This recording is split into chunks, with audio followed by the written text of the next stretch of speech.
फैज साहब, मुझे लगता है शुरुआत आज आपसे करनी चाहिए, क्योंकि कुछ हद तक यह भ्रम अभी भी बना हुआ है कि भाई ऐतराज बना हुआ है, बल्कि यह कहा जाए तो ज्यादा सही होगा कि मुसलमानों को छोड़ा क्यों गया है। 6 धर्मों से ताल्लुक रखने वाले वो लोग जो कि पाकिस्तान, बांग्लादेश, अफगानिस्तान से यहां पर आए हैं, उन्हें नागरिकता का प्रावधान रखा गया है, लेकिन मुसलमानों को क्यों छोड़ा गया? मुझे लगता है इस सवाल का जवाब आप दे दें, फिर मैं बाकी मेहमानों का रुख करूं। बिस्मिल्लाहिर्रहमानिर्रहीम, रब्बी इश्रह ली सदरी व यस्सिर ली अमरी वहलुल उक़दतन मिन लिसानी यफ़क़हू क़ौली। देखिए, जो पिछले समय शाहीन बाग में धरना प्रदर्शन हुआ था जी, उसमें कई लोगों से जब पूछा गया कि आप यहाँ क्यों बैठे हैं, सीए का फुल फॉर्म क्या, उनको नहीं पता था। कोई कहता है बिरयानी खाने के लिए बैठे हैं, यानी कि वो लोग खुद कंफ्यूज थे, अभी फिर कंफ्यूजन फैला रहे हैं। मैं फिर बता रहा हूँ, पाकिस्तान, अफगानिस्तान और बांग्लादेश में जो हिंदू, सिख, ईसाई, जैन, बौद्ध, पारसी हैं, जिन पर जुल्म हो रहा है सैकड़ों सालों से, उनको उस जुल्म से बचाने के लिए, भारत की नागरिकता देने के लिए सिटीजन अमेंडमेंट एक्ट लाया गया है। इससे मुसलमानों की नागरिकता को कोई फर्क नहीं पड़ेगा। अब बात यह है कि मुसलमान को इसमें क्यों नहीं शामिल किया गया, तो पाकिस्तान, बांग्लादेश, अफगानिस्तान, ये तीनों लिखते हैं Republic of Islam. Republic of Islam शब्द लिखते हैं कि ये इस्लामिक रिपब्लिक देश है। तो जब इस्लामिक रिपब्लिक आप हैं तो वहां पर मुसलमान तो सुरक्षित होंगे, वहां पर मुसलमानों को क्या खतरा है? कई लोग ये आपत्ति देते हैं कि जी अहमदिया को वहां पर जुल्म होता है। मैं कहता हूं वो अहमदिया किसी भारत के मुसलमान के पड़ोस में लाकर बसा दिया जाए, जो पैगंबर हजरत मोहम्मद सल्लल्लाहु अलैहि वसल्लम को आखिरी नबी नहीं मानते हैं, तो यहीं के मुसलमान मार मार के उसका भुर्ता बना देंगे और वहां के अहमदिया का समर्थन कर रहे हैं। भारत में वो अल्पसंख्यक समुदाय हिंदू जो हैं, जिनका मूल स्थान ये है, यदि उनको जुल्म से बचाने के लिए यहां पर लाया जा रहा है, तो ये किसी मुसलमान की नागरिकता नहीं छीनी जा रही है। मुसलमान जो हैं वो यहाँ के नागरिक रहेंगे।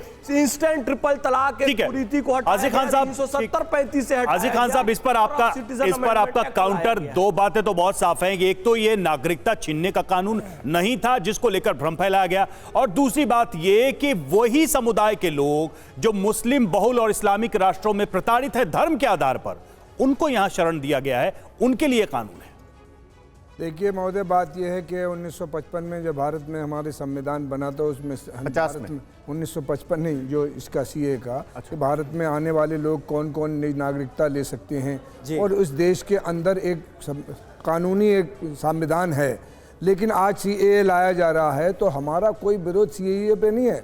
हमारा विरोध, जैसे फैज साहब कह रहे हैं कि भाई हिंदुस्तान से जो पाकिस्तान गए मुहाजिर, अगर वहाँ कोई परेशानी आना चाहे तो उसको क्यों नेशनलिटी नहीं मिलेगी? अफगानिस्तान में और पाकिस्तान में और बांग्लादेश में जो हिंदू रहते हैं, यहाँ से ज़्यादा सेफ रहते हैं। अगर कोई आना चाहता हमारे मुल्क में, उसमें हमारे भारतीय किसी को एतराज़ नहीं है। वहाँ झूठ ये बोला जाता है कि हम मुसलमान उसका एतराज़ करें। अरे जो कानून बना रहे हैं वो देश के लोगों को नुकसान पहुँचाने के लिए कानून बनाएंगे, तो वो जो शपथ लेके इस देश की देश के लोगों को नुकसान कैसे पहुँचेगा? एक मिनट हाजी खान साहब, ये क्या कहा? समीर, मतलब देश के लोगों पर, भारत के नागरिकों की बात कर रहे हैं, देश के लोगों पर कैसे नुकसान पहुंचाएगा? हिंदुस्तान कैसे? समीर साहब, ये भ्रम क्यों फैला रहे हैं? मतलब से चले गए, उन्हें रोकने की जरूरत है। जो पैसे लेके चले गए, अगर मान लीजिए कि आपके पड़ोसी मुल्कों में, एक मिनट, आपके पड़ोसी मुल्क जो हैं, एतराज से इतना सुनिए हाजी खान साहब, सुना कीजिए, आपके पड़ोसी मुल्क जो हैं वो मुस्लिम देश है ना, ये तो पता है आपको। अब अगर वहां पर माइनॉरिटीज यानी जो इस्लाम को फॉलो नहीं कर रहे हैं, जो अलग अलग धर्मों से ताल्लुक रखते हैं, 6 धर्म हैं, उनसे जुड़े माइनॉरिटीज पर अगर अत्याचार किया जाता है और उस बिना पर यहां पर भारत उन्हें नागरिकता देता है, उन्हें एक तरह का प्रोटेक्शन देता है, तो इसमें ऐतराज क्या है? अरे समीर साहब, मणिपुर में लड़कियों को नंगा घुमा दिया गया। मुद्दे से भटकिए नहीं। हमने उस पर भी डिस्कशन किया था, लेकिन आज मुद्दा सीए है। आप गुजरात में जो 5000 लोगों का कत्ल हुआ, उसका हिफाजत कर नहीं पाए। आप जो हरियाणा में सैकड़ों लोग जले, सैकड़ों प्रॉपर्टी जली, करोड़ों रुपए का नुकसान हुआ, ऐसा बांग्लादेश, पाकिस्तान में हुआ? आप बताइए, आप तफसील दिखाइए देश को। मतलब नहीं जवाब है ना आपके पास, मुल्क में, इसीलिए आपने मुद्दा ही अलग छेड़ दिया। अब नीचे अवस्थी मुसलमान हो, सिख को, ईसाई, ठीक है, अब नीचे अवस्थी आप जवाब देना चाह रहे थे। पर गुलाब रखते हैं, ये सब अपने चेहरे पे दोहरे नकाब रखते हैं। ठीक है, रंगी नहीं चलेगी। हमारे साथ सीमा हैदर भी जुड़ गई हैं, जो कि पाकिस्तान से यहां पर आई थी हिंदुस्तान। सचिन भी उनके साथ नजर आ रहे हैं, उनका भी रुख करेंगे, लेकिन अपनी जैसे अवस्थी जी आप अपनी बात जल्दी से रखें। पहली बात तो ये कि हाजिक साहब ने कहा कि पाकिस्तान, बांग्लादेश, अफगानिस्तान में हिंदू यहां से ज्यादा सुरक्षित हैं। I strongly object. पाकिस्तान के एक सेकंड बीच में नहीं बोला था, आपके बीच में नहीं बोला था मैं।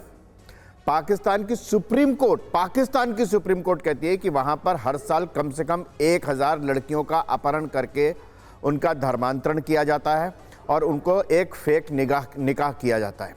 दूसरी बात, एक बहुत बड़ी बात यहां पे कही कि धार्मिक आधार पे कोई कानून नहीं बन सकता। समीर साहब यही कहा ना जी अभी दिग्विजय सिंह ने। अरे धार्मिक आधार पे तो अल्पसंख्यक मंत्रालय बना हुआ है इस देश में। अल्पसंख्यक देश के धर्म नहीं, देखिए इस बात का नहीं अरे इस देश में अरे इस बात का एक लॉजिकल, इस बात में नहीं बोला था ना, बाहर रखे मैं बीच में नहीं बोला था ना। हाजिक साहब देखिए, रिपोर्टर्स के पास भी हम जाना होगा और सीमा हैदर भी हमारे साथ जुड़े। देखिए इस बात का एक लॉजिकल उत्तर तो यही है कि इन देशों में जो अल्पसंख्यक है उनकी आबादी घटी है या बढ़ी है, और हिंदुस्तान में अल्पसंख्यक की आबादी घटी है या बढ़ी है। अगर ये तुलना आप देख लें तो आप समझ जाएंगे कि क्या स्थिति है दोनों देशों में और कौन कितना कहां सुरक्षित है। सीमा हैदर हमारे साथ जुड़ी है। सीमा, हम आपसे जानना चाहेंगे, आप पाकिस्तान से आई हैं, पाकिस्तान में हिंदू, सिख, ईसाई ये कितने सुरक्षित हैं, कितने सेफ हैं, उनके साथ क्या होता है वहां पर, क्यों वो पाकिस्तान को छोड़कर भारत आते हैं? क्योंकि उनको अधिकार नहीं मिलता। अगर कोई ठेले वाला कुछ बेचता है ना, तो हिंदुओं के लिए पैकिंग होती है, बग प्लेट में उनको खाने नहीं दिया जाता।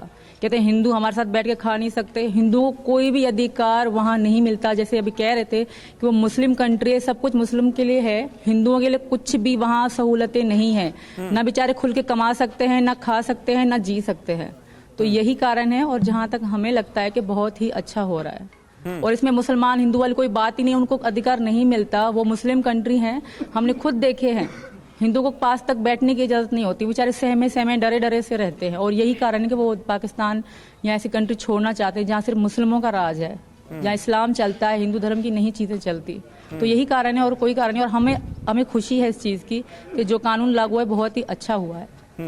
सीए लागू होने की आपको खुशी है और आप कह रही हैं कि इससे बहुत फायदा होगा पड़ोसी मुल्कों में जो माइनॉरिटीज कम्युनिटी के लोग हैं, जो माइनॉरिटीज कम्युनिटी से ताल्लुक रखते हैं, वो अगर यहां पर आएंगे तो उन्हें बहुत बड़ी राहत मिलेगी।